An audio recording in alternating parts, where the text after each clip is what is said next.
can start, I think. We are happy to have Miguel Escobedo from Bilbao. We will talk about three particles collisions, integral plus condensate. Thank you very much. So thank you very much for the invitation, of course, to this very nice workshop and this trimester.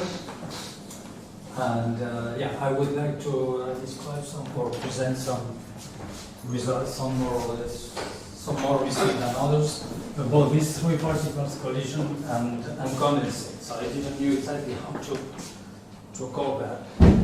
So I would like to present. So the main motivation is try to understand the dynamics of a simplified description of what I still call the condensate. So I will start presenting some results on the nonlinear equation, hoping to motivate what I will present, and then a linearization of this nonlinear equation about an equilibrium. And if I have time, but probably I will not, to say a few words about what has to be done after that. So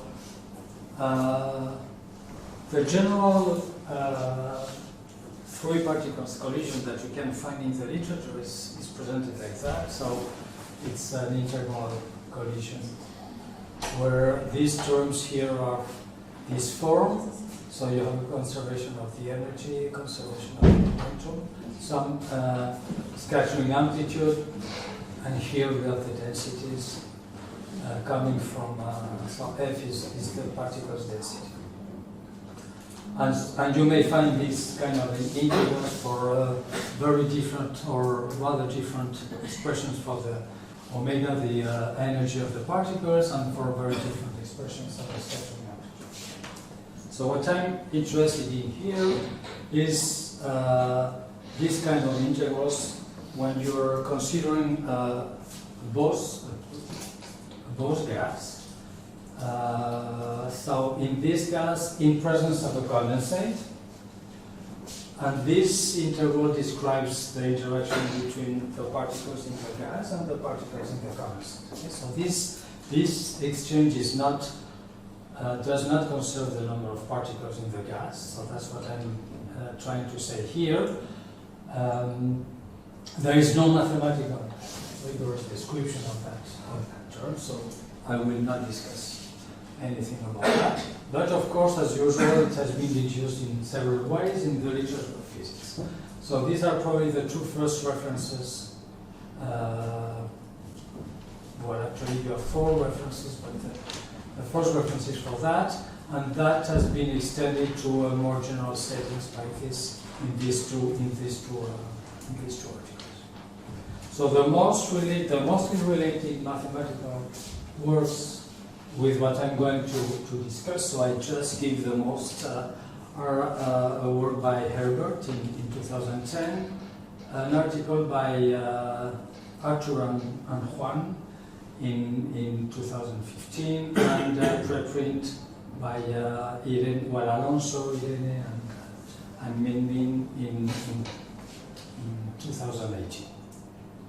So I will refer to each of these articles. So when you consider a spatially homogeneous gas, the things simplify a lot. So here is still this collision interval, the three particles interaction term. And this is what remains of the Graf-Spitayevsky equation in that case. It simplifies a lot, and that's the system I'm going to discuss. So formally, the system conserves the mass and the energy, formally. In this description, F may be a measure, but this description assumes that the particles with, so F, the measure of F of 0 is 0, so F does not describe the particles with zero energy. That is described, the density of particles with zero energy, which are in condensate, is described by the function n. Okay, so the roles of F and n are perfectly clear, and each of them takes into account different particles. This is with particles with zero energy, these are particles with positive energy. Now in this context, the dispersion law is, as usual, is given by that. So G is a physical constant, I will not say anything about that. And N is the density, the condensate density. So when you do not have condensate, the energy is K squared, and in presence of the condensate, you have this modification here. And in this context, you have, in general, in the physics literature, you have two domains, two regions. One region that is called the moderately low temperature. So essentially, from my point of view, that means that you are doing this approximation on the energy. The energy is approximated like the square of the modulus of the momentum. Okay, you neglect the condensate. In the other regime, you consider that the condensate is large, and you neglect the quadratic term, and you just take this. So C depends on the condensate density through this formula and the scattering amplitude. So I will only be concerned with the first case, as I say here. So the energy of my particles will be K squared, the amplitude will be that. The second case, so which corresponds to these choices, is addressed in this preprint by Alonso and Irene maybe, and probably Irene will talk about that. So, I also, assuming that the gas will be isotropic, so the density of particles will only depend on the modulus of P. I will call here, to start with, X will be K squared, because in the second part of the talk it will be K. But here for the moment it's K squared, and I will call this function G, which is the natural density of particles in this particular choice of variables. So after some rescaling in time, in order to all my constants are going to be 1. That's my system. So that's the equation for the density of particles to what remains of the density of particles, and that C shouldn't be there. That was the previous version of it. So that's n prime is minus n times the integral of q. So the integral of q, the collision integral, is given by this thing, and in these new variables, the total mass is given by n, which are the particles with zero momentum, and total amount of particles in the gas, and the energy is given by that. Okay. So the thing is to deal with this collision integral and with this ODE, which is in principle very, very simple. Now the first remark is the equilibria of Q. So the equilibria of Q in these variables are given by these functions here. So the first question, which is not completely clear, is the convergence of Q in this equilibrium. Well, in general, the convergence of Q seems, but in particular, if G of Y behaves like 1 over square root of Y, it's clear that there must be some constellations here. That's the first remark. So it will be delicate to define, to prove convergence and to prove existence of solutions if we're not careful about it. But what is even more interesting is that the behavior of G not only is important for the convergence of Q, but the behavior of G will determine the behavior of the condensate, of N, what I call the condensate. Why that? Because that's very well explained in the paper by Herbert in 2010. If you suppose that G behaves like your equilibrium, and you put that into your kernel Q of G, and you add some extra technical conditions on G, then you can calculate the limit of these integrals when D goes to 0. And you observe that you have the moment of order 1/2 of the function G, but you have an extra negative term here. H squares positive, so this is negative. On the other hand, if G is regular at the origin, so if G is integral, so it's easy to check that the integral is equal to only the second one half moment of G. So the consequence of that is, if you plug these estimates on the equation for n prime, if G is regular, this term is going to be non-negative, and so your function n is going to be decreasing for all time. So it's a kind of boring scenario for n.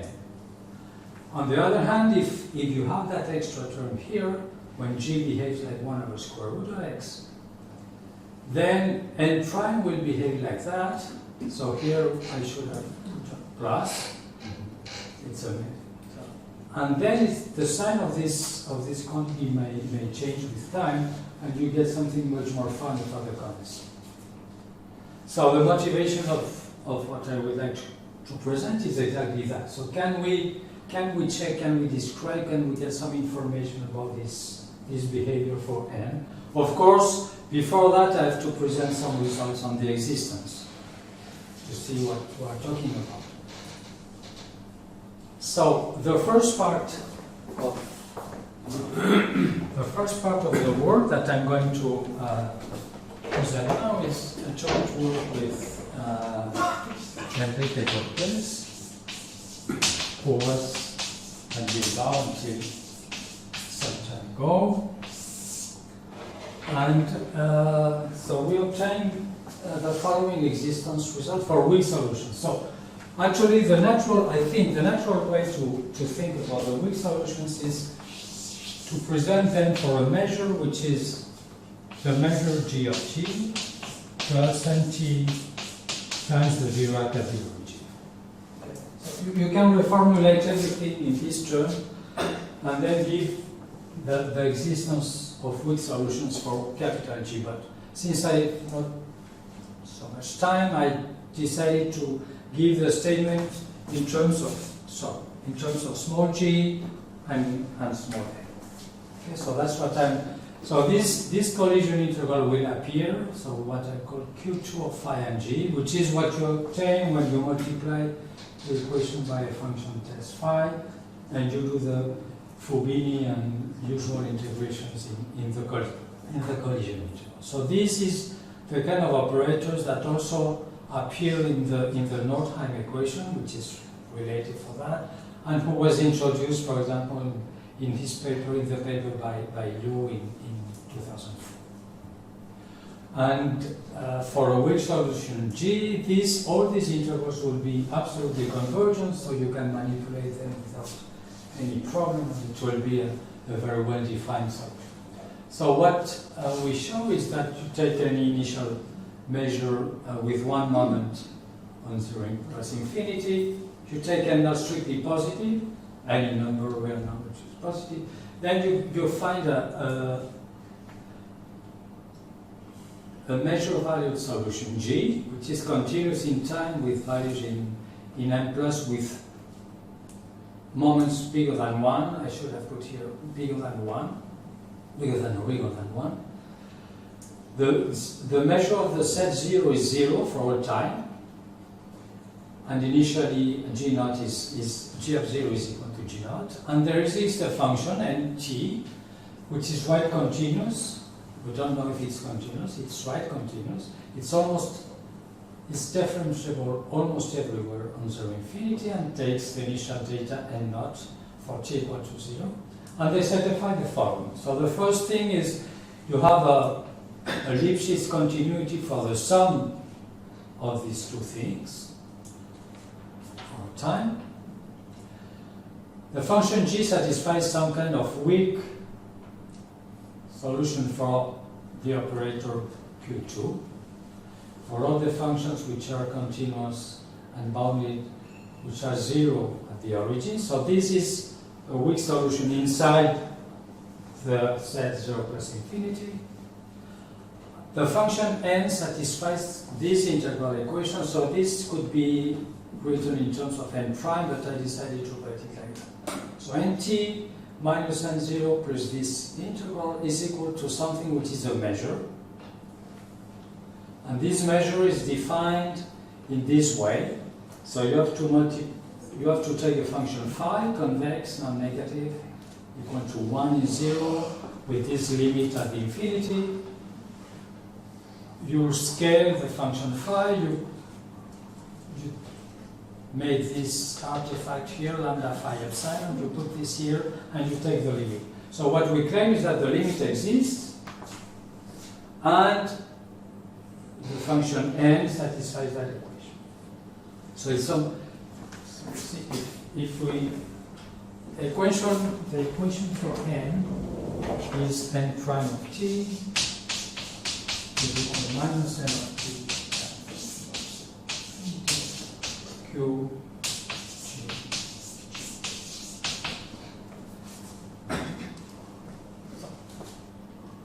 If this guy was the moment of order 1 over 2 of g, if g was regular at the origin, then the solution would be, the function n would be nt minus this plus that equal to 0. But in general, we don't know. So in general, what we have is that. I will come. So that's the equation satisfied by n. So this limit exists, and that's the equation satisfied by n in general. The solutions conserve the energy and the mass for all time, and you have some moments. So I will not use, I won't need almost the moments, but I just, so we have moments of order greater than equal or greater than 3 for all time, and the estimates are different if you have initially a moment of order 3 or not. Okay. So we have a solution. Now I would like to understand the behavior at the origin in order to understand the behavior of the function n. Okay, so that's what I called here the second result. So this is probably the most important result. If G is a weak solution, and I recall that we asked, the hypothesis was that initially we already had a non-negative, a strictly positive condensate, then this measure mu that appeared in the equation for n, this measure mu is strictly positive. For all time, the measure is strictly positive. Now, as I say here, this effect is already present in the equation when you only take the quadratic term. So you see the equation as I wrote the equation, the nonlinear term was 1 plus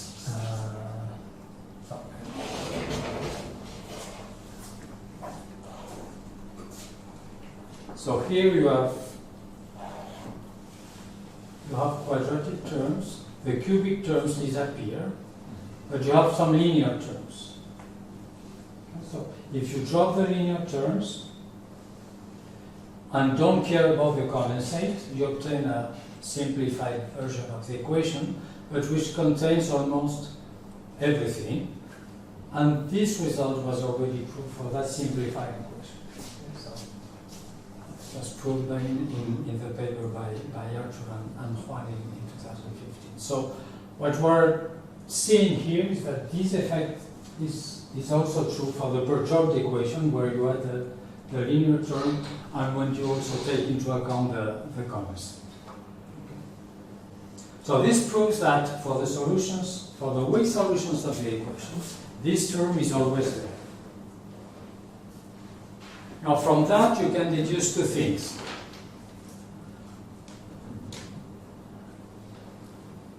This estimate, which is obtained more or less as you would obtain moment estimates for your weak solution. So it says that you have moments of order alpha and 0r, and you can take alpha almost equal to minus 1 over 2 if you integrate in time with the condensate. Okay, so you cannot reach minus 1 over 2, but you may have any alpha greater than minus 1 over 2, and here you control this by this.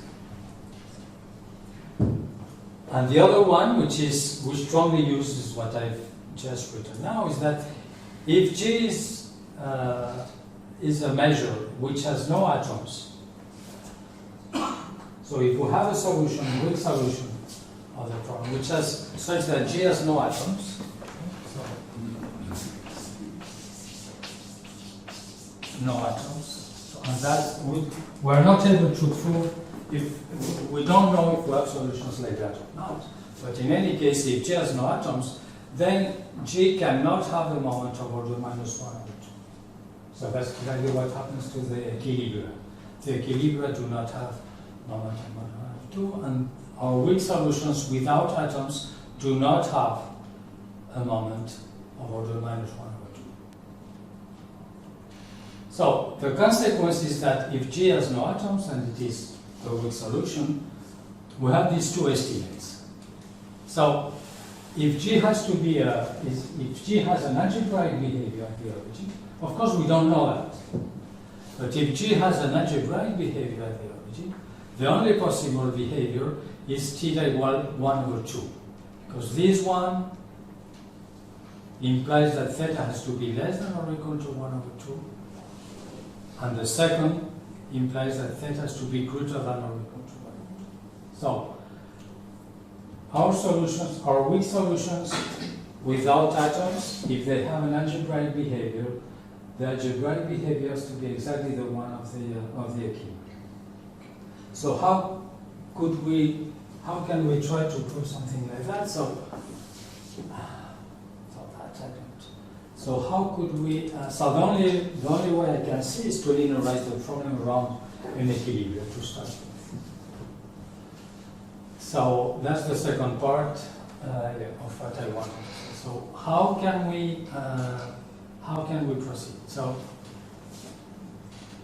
since I'm going to change the meaning of X, let me write the equilibria in terms of the energy. So the equilibria of the equation may be written like that. And what is important for what follows that in this representation, the equilibria behave like 1 over omega when omega goes to 0. And let me linearize the equation as usual. So I write my density of particles like the equilibria plus this combination.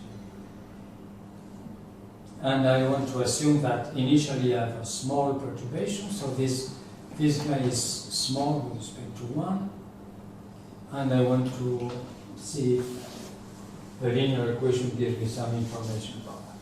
So I mean, when you linearize, you have no condensate, or you also there is a condensate, there is a but condensate. I You don't. also linearize it. I don't. Okay, yeah, no, that's fine. So now I change X is going to be the modulus of K, just because simplifies some expressions, some integrals. So X is going to be now the modulus of K, so omega is now X squared, F naught is 1 over X squared, and the function that has to be not too large is omega over X squared. Okay? So when you linearize, it's simple calculation. You obtain so n of t is there, and you obtain a linear operator which has this form, where h is the Heaviside function, and these are the equilibria. So this is when omega is larger, so x is bigger than x prime, omega is larger than omega prime.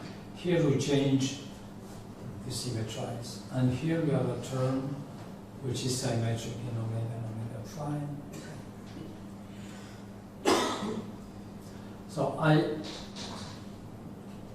we do here the same thing as in the nonlinear problem. So we scale the function n of t, so we change the time. We take a time that depends on the value of. So that leads to some delicate point when you want to recover the original time. But if n is a good function, there is no problem. So I rescale n of t, but I still use the t for the time, because tau is. So I keep t. The important thing is that we have rescaled the time and n is not there anymore. Okay? Now, in this expression, there is two important points, but probably the most important is that this function here is singular when omega is equal to omega prime. Okay? So remember that f naught is 1 over the exponential of blah blah blah.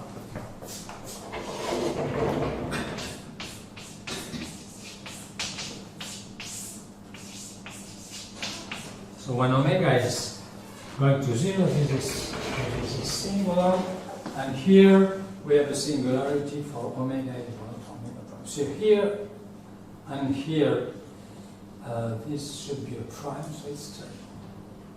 This should be a prime. So here you have a singularity, here too, but these are the origin. They are not so bad, or bad. But this one is along the diagonal omega equal to omega prime. So that introduces a kind of regularizing operator. It's a kind of derivative of order to be checked, but that's a kind of differential operator on the equation. Okay?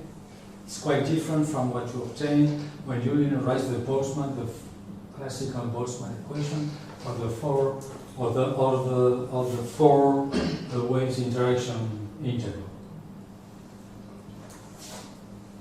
And that is that's more similar to what you obtain when you linearize the coagulation equation around one of its singular equilibria, which is not very surprising because the coagulation is also a three particles interaction integral. So it's the same phi. Okay. So here again we have several singularities, and the most puzzling for us for the moment is this one. This will introduce some weights somewhere to take into account this. But this one is more important. Now, what's the idea here? It's to approximate the operator L. So how do we approximate this operator here? Trying to keep all the important terms in the equation. So important terms mean you have this singularity, but you also have these other singularities. Okay? So that's what people doing what they call wave turbulence approximation used to do. Okay? So from my point of view, as to present here, I just keep the most singular terms in this function. So this guy is going like 1 over omega when omega goes to 0. This one is going like 1 over omega. This one like 1 over omega minus omega prime, etc. So let's replace all these terms by the most singular terms. And you get that equation. It looks much more simple. So that's the operator. You have f of x prime minus f of x, because you need to give sense to this integral.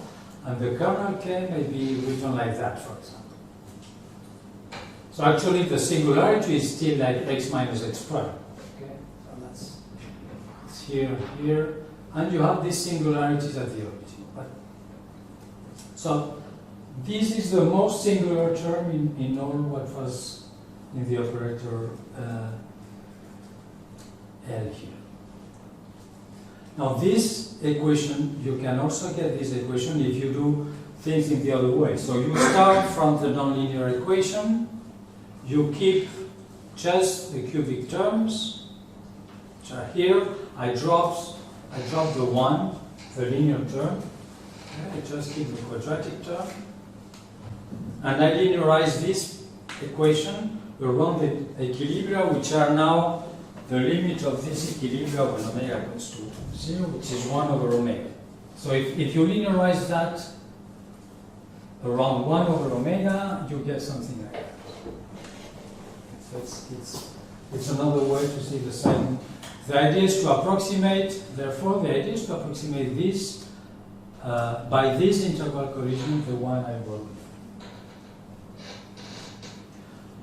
So this is, as I said, something very well known by people doing what they call wave turbulence, and the main advantage is that this operator can be solved, can be explicitly solved, explicitly more or less, but And so you can study all the. So there is a lot of constellations here, and they may be taken into account very easily by using the usual tricks for linear equations. So the first thing here is if you assume that f is regular, you can write this difference as the integral of a derivative, and then you can apply a Fubini, and you can write the operator in that way. And that changes a lot because this structure here in the integral, so that's a convolution in the Mellin variables. It's a kind of, okay. Now the new kernel is given by this. Here you still have the Heaviside functions. And so it's very natural to apply the Mellin transform to this operator. So I use the notation hat. It's a small abuse of another one, but that's the Mellin transform of f. So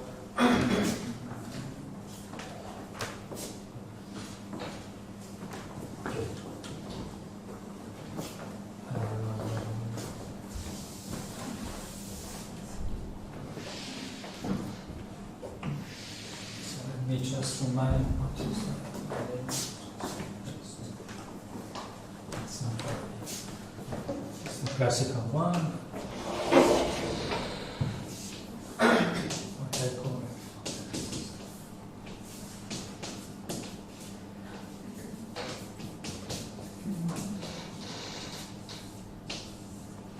That's it.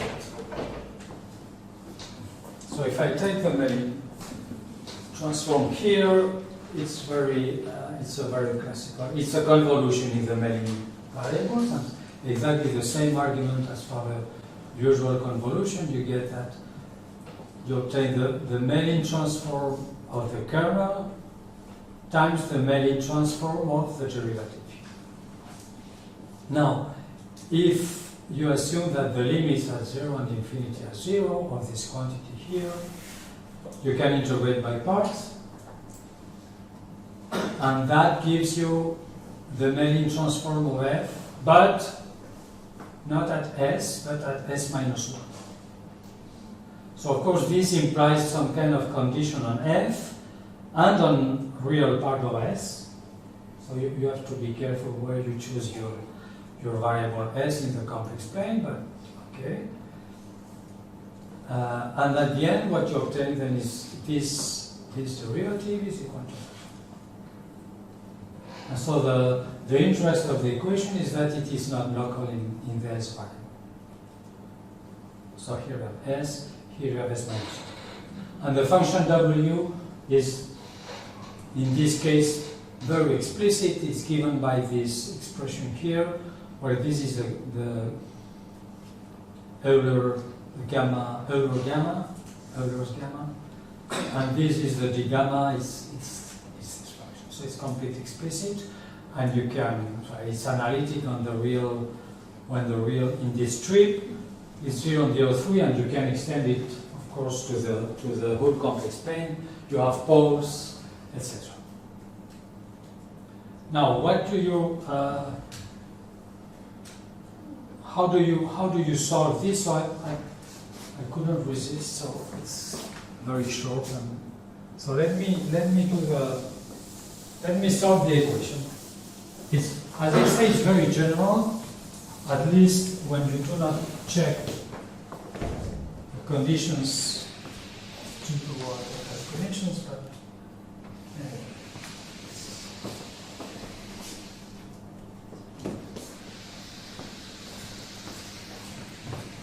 So it means that to solve this equation is essentially not more difficult than, or more a problem than to solve if the operator was a multiplier.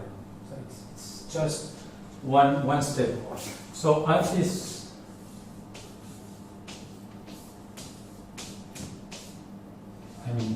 Ts, and this is equal to W of S minus 1.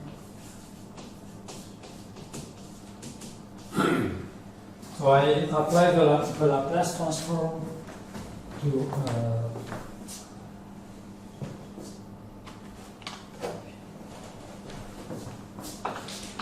Laplace transform,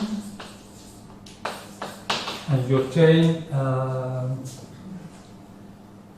say C V of ZS will be so W is independent of T.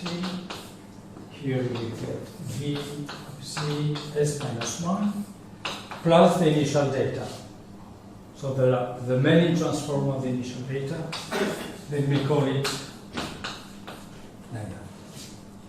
Now this problem can be reduced to a simpler problem if you have a kind of universal solution or auxiliary solution, a function which I call B and which satisfies almost the same equation, something like that.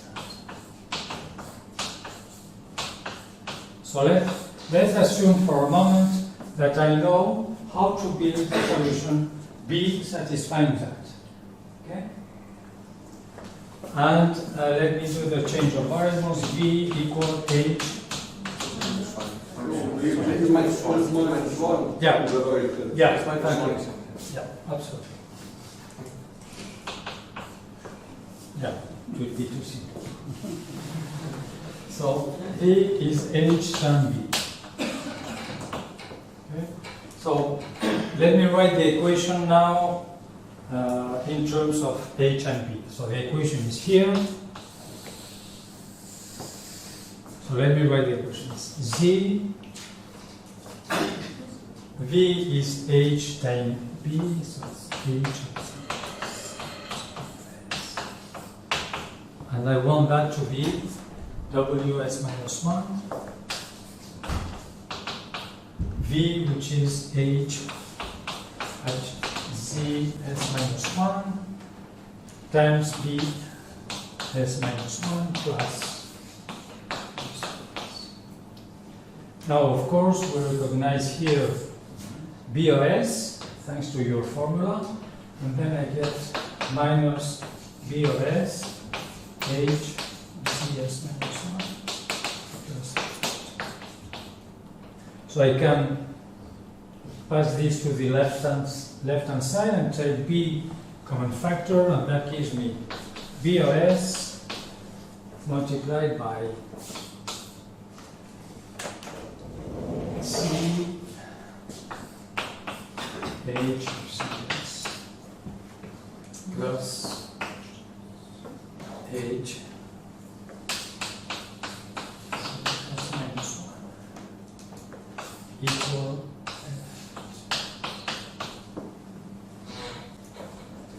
Now I take many back. So I shift the order. I took many, then Laplace, now I take many back. Take many back. So, and I call the many inverse of H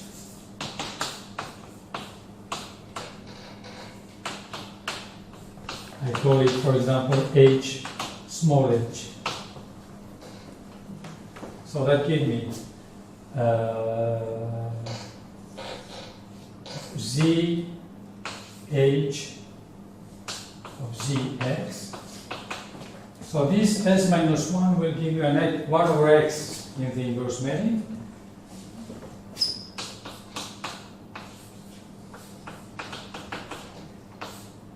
Times B of S.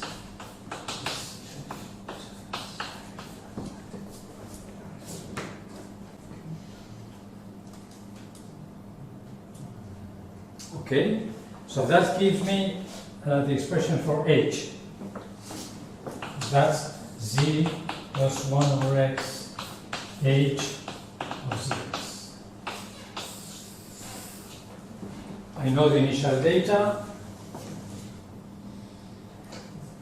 Now I want to recover V. So, yeah, V is here. I know H. Suppose I know B, so I should be able to recover V. So I take the Mellin inverse in V. And here again, I will have a product. So the Mellin inverse will give me a convolution. So I will obtain V of Z, yes. Let me take Mellin inverse of Zx will be, let me write it like that. So the inverse Mellin of H,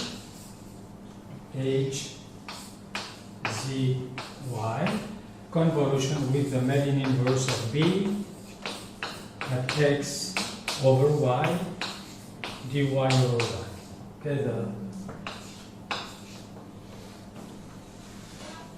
now I can substitute H by this expression. So I don't know if I can use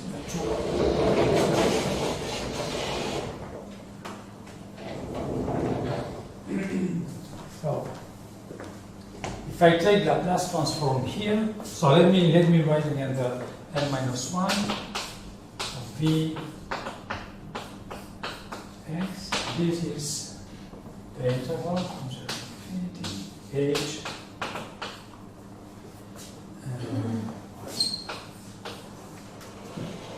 n-1 V x. Now this guy is C plus 1 over x times H.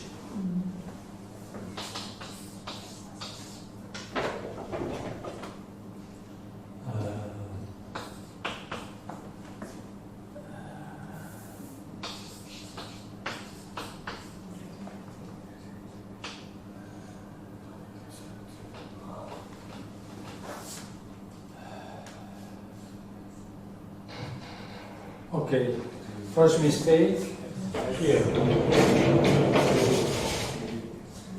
So here, I went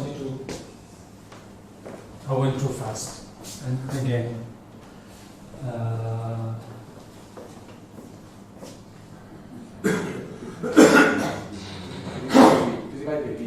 yeah.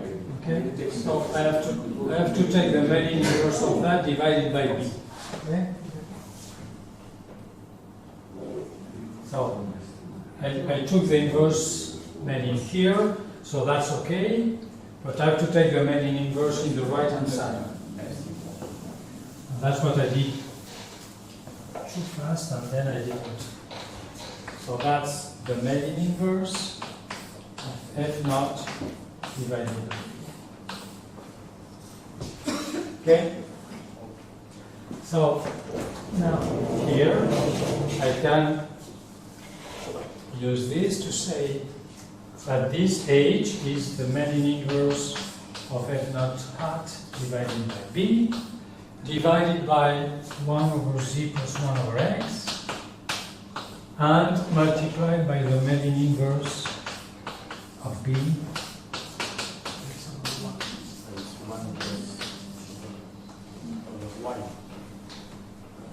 Yeah. Thank you. So let me go back to the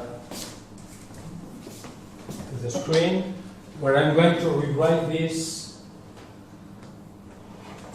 hopefully without any mistakes and with a notation, so it's easier to.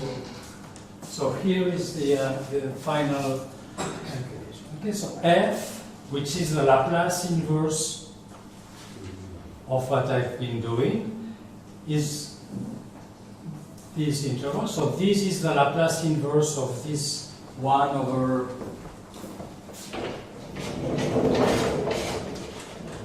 this is the Laplace inverse of this guy.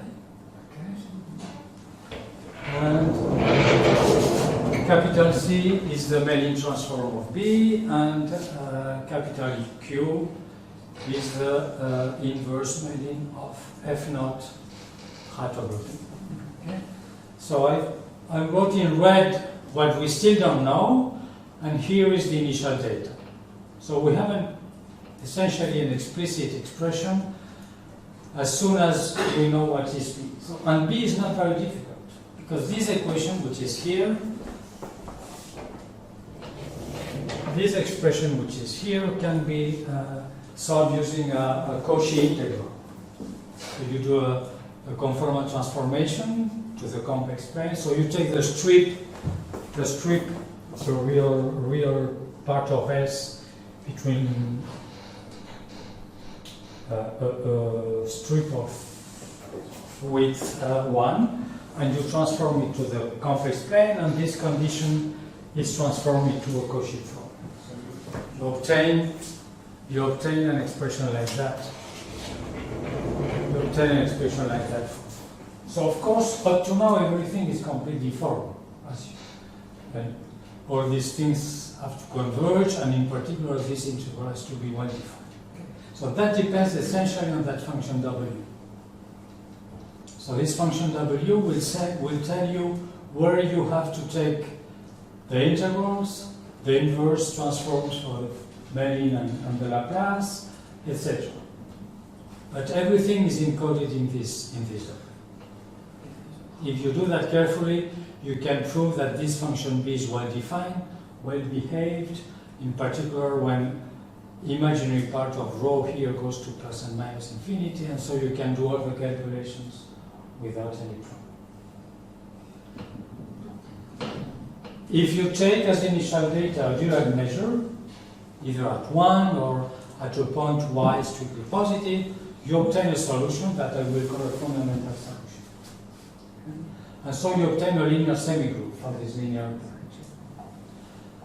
So since everything is almost explicit, you can study very carefully, or just carefully, the behavior of G in the different parts of the region where you are. Okay, so it's not very.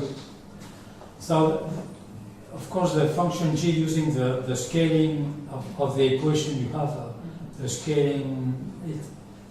The fundamental solution with the Dirac measure at y equal to 1 is just obtained by rescaling the solution with the Dirac mass at 1. You obtain some estimates for large t, estimates for small values of t, which probably for the linear operator, if I'm able to say something for small values of 10, I'll be already quite happy, so I will mainly use these. And we obtain estimates of how the function g converges to the Dirac measure when t goes to 1, to 0, and x goes to 1. Okay, so this is a remaining of. You can obtain a description, a quite precise description of how you are going to the Dirac measure. So you obtain a semi-group for G, which is well defined. So you will need some weights at the origin and at infinity in order to take into account the singularities of the kernel of the function G, but that would not be a problem. The solutions that you obtain are quite reasonable in terms of what you are in mind. For example, you can check the conservation of the mass and the conservation of the energy. Right? So in these variables, I remember that the perturbation was like that. So that's the perturbation I'm doing in the original problem. So the mass and the energy of the perturbation is measured in terms of F like that, and so in terms of the Mellin transform of F is so this one is very nice because one is so one is between 0 and 3, so F hat is very well defined, but there's no problem. So I didn't dare to say that 3 does not belong to 0, 3, so that I didn't. But so it's clear that in 3 we have to be careful. Okay? So what you have to check is what is the limit of F hat when real of S is going to 3. And for that, I think it's better not to use the equation because it's singular, it's not clear, but it's better to use the explicit expression we have. Okay? So when the real part of S is going to 3, you can apply here the usual methods to study the asymptotic behavior of integrals. And so the important thing is what happens to this Q of y when I is the y is going to plus infinity, and so you can check that the function qy goes like y to the minus 3. So y to the minus 3, of course I forgot another 1 over y here, because the Laplace transform, you have a y here. So I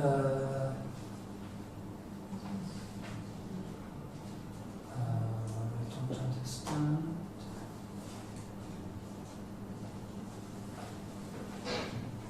And it's all right. It's okay. So s is going to 3. S is going to 3. So this quantity here is going like s minus 4. And so when real part of s is going to 3, you get a gamma function of 3 minus s.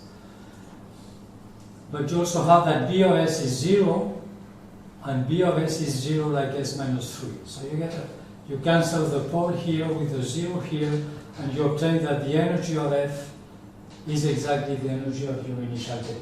It's constant. So your solution conserves the energy, and it conserves the total.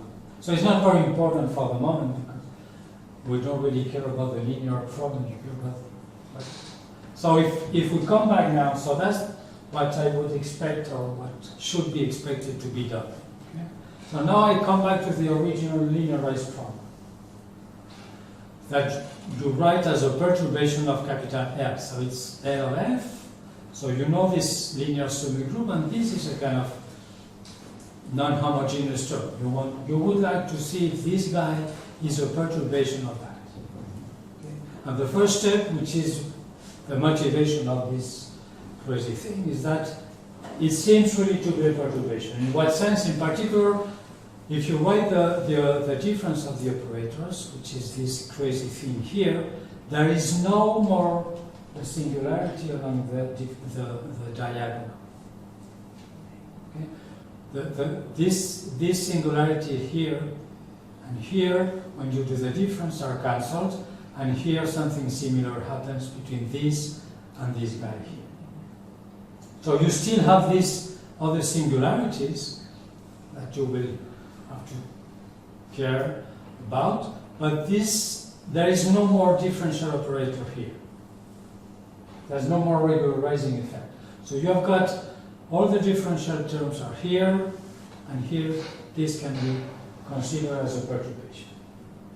Now, in order to absorb this homogeneous term, you will have to use some regularity, because you have some singularities at the origin here, so some regularizing effect for L will be necessary.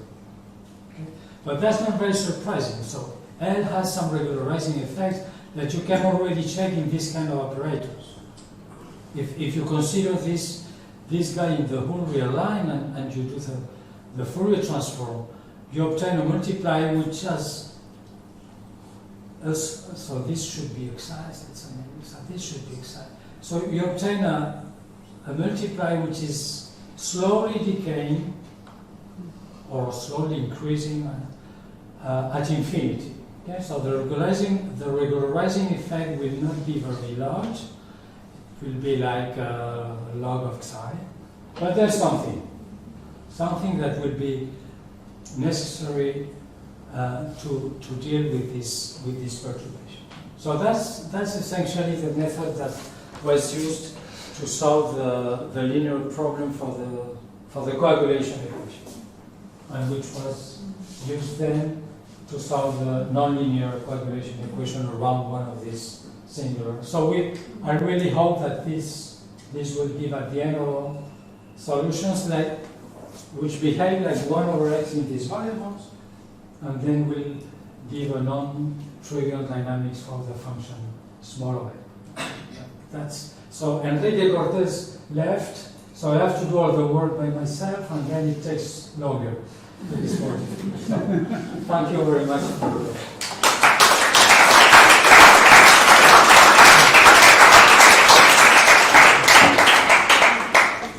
Questions, comments?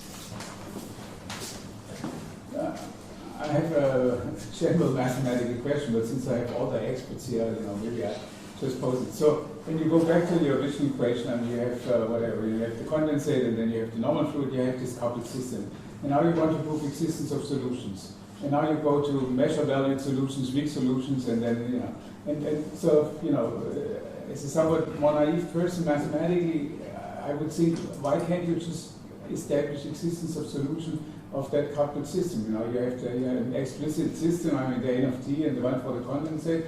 I mean, this is something which simply doesn't work? Or That should work, yeah. So why do you look at measure valued solutions? I mean, we looked at that with Enrique. There is just a small technical point at some level, but yeah, I would expect to be able to see the weak solutions for the complete system. So when you take the four wave plus the 3 wave and the condensate. I think that you are asking something different because you have been asking this question several times before. I think that you are thinking why we are not looking just in classical solutions. Yeah, that's right. That's That's a good question. And the point, I think there are two things. One is that the solutions produce condensates, and then you have to deal with gas. Second, to tell the truth, it's much easier to weak solutions than strong solutions. Because when we began doing the videos how the strong solutions with linearization arguments and the computations become quite horrible. I mean, you have to study the stimulus and all these type of operators. Usually to work constant weak solutions is just enough to write the good formulation, I mean, to have some a priori estimates and give automatically at least some kind of concept of solution. Of course, the problem is this is the only concept of solution. I mean, in many of these condensate equations, the thing that we have seen is that somehow in the definition of weak solution, you are encoding how is the interaction between the condensate and the non-condensate part. But the truth is that the mathematicians are doing weak solutions because it's much easier. I mean, it's much easier. You just have some general integral estimates, some kind of compactness, and you can give a meaning to the test of relativity, then you have a concept of solution. It's much easier to do weak solutions than to do this kind of specific computations, linearizations, regularity, and this type of things. No? I mean, of course, it's much more general. I mean, it's much easier to have a solution where you have tons of deltas than a solution where you are finding the whole integral synthesis. Just I have a couple of questions. One is I found very interesting this semi-grouped formation of almost a Green's function that generates the flow and the convergence that we get from the equilibrium. Could you repeat that if you instead of this answer that you call low temperature versus what we call the very low temperature? So for you, the energy, the dispersion relation is p squared.